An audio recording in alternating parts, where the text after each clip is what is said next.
Hi, welcome back to Susan's Kitchen Corner, and on this episode we're going to make crunchy oat cookies. These things are really good, so what we're going to need 6 ounces of butter.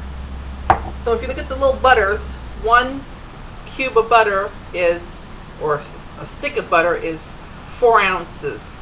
So just 4 ounces, count the tablespoons, so 4, 5, 6, that's about it.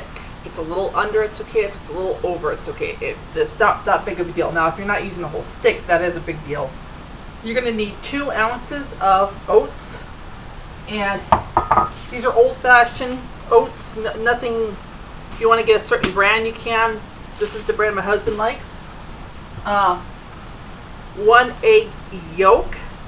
So the yolk, not the white part, the yellow part inside.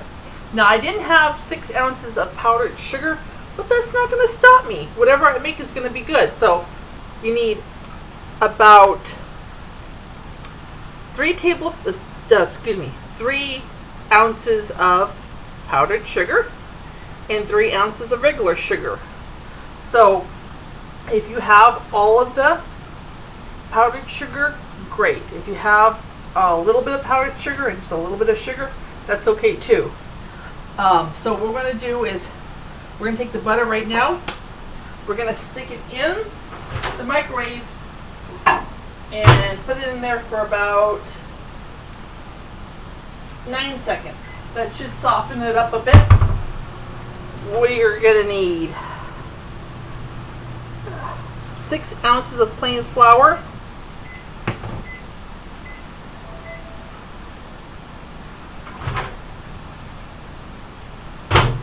So that's enough. And I did have a tablespoon around here somewhere. Yep, found it. Oh, clean, just not really dirty, just kind of has cinnamon in it. Okay, so what we're going to do is, let's get a little bowl for our oats. So this is, again, if you don't have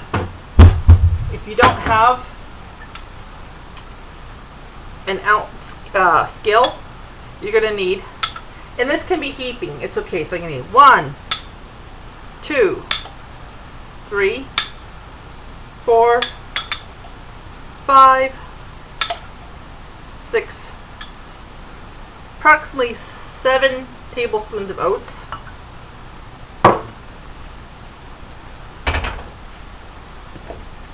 Again, flour can be heaping, so 1, 2, 3, 4, 5, 6, 7, 8, 9, about 10 tablespoons of flour. And so if this is 10 tablespoons of flour is 6 ounces, well, it's going to be the same. So whatever you have, 6 tablespoons of powdered sugar and the sugar part. So let's say you just have a little bit of powdered sugar and you need a little bit of sugar, regular sugar, count it out to 6. Perfectly fine. And let's throw our handy dandy pastry knife across the room. Oh yeah, and let's not forget to add our teaspoon of, a teaspoon of baking powder to the flour. Mix that in.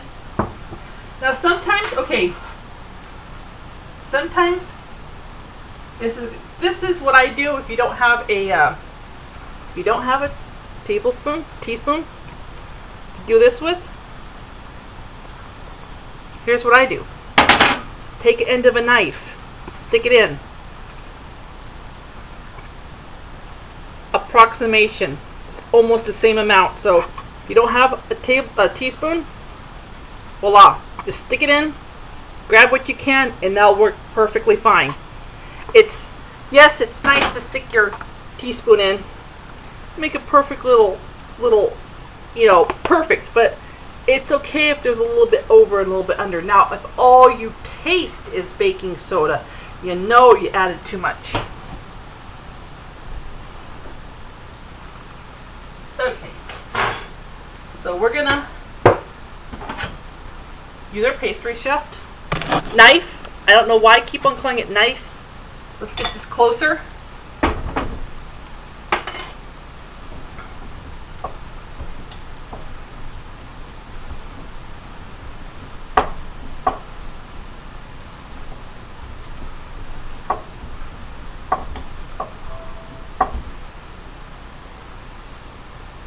Got some sound effects going on in the background.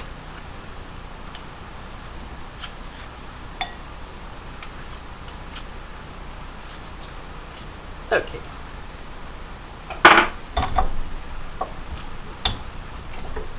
Just mash it. Okay. That's good enough because it doesn't have to be whipped, because a lot of times when you put it in the, you're blending it in the food process or the hand mixer, not hand mixer, but the egg beater, you're whipping it.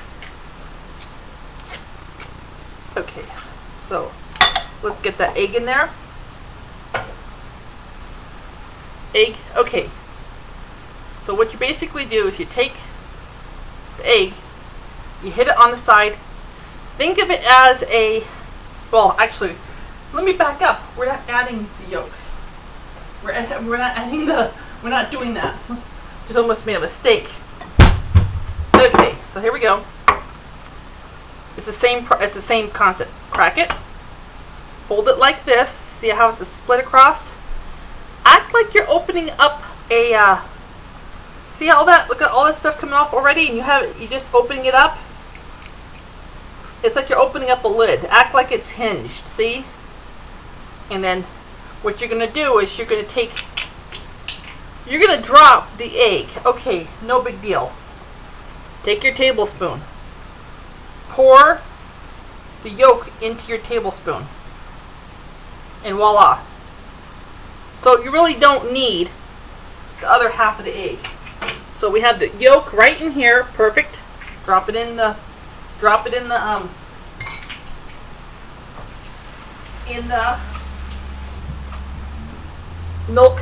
milk mixture. Thinking of milk right now. The butter mixture, and work it in.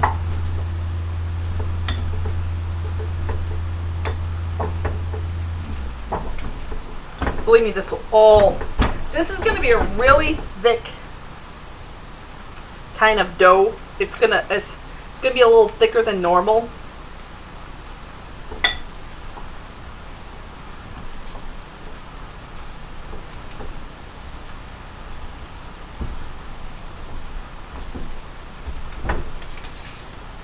Okay, now what we're going to do is we're going to add our sugars.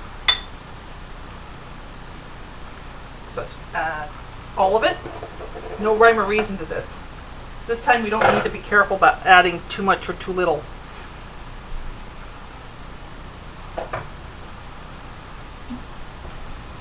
Work it in.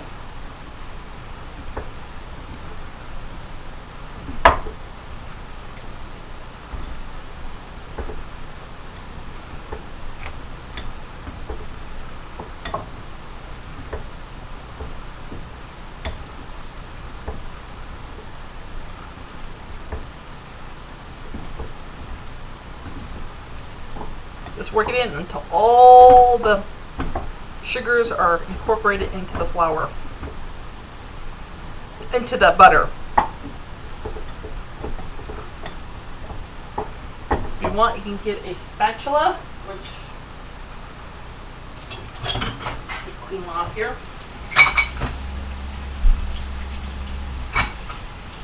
Some dishes to do. Okay, let's scrape around the sides. Make sure that's all incorporated.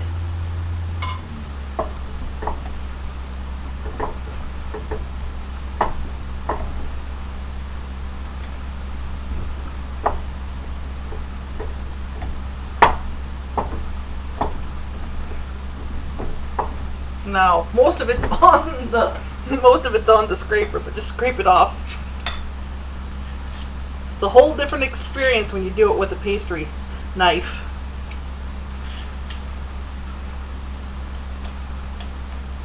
A lot less quieter. And you'll find out if you make cookies with a pastry knife, there's a whole different texture and taste to them. That's not the food processor. Basically, just it does something that you're basically aerating the butter, and oh, that wasn't that bad. Okay, I can still save that. Okay, so what we're gonna do now.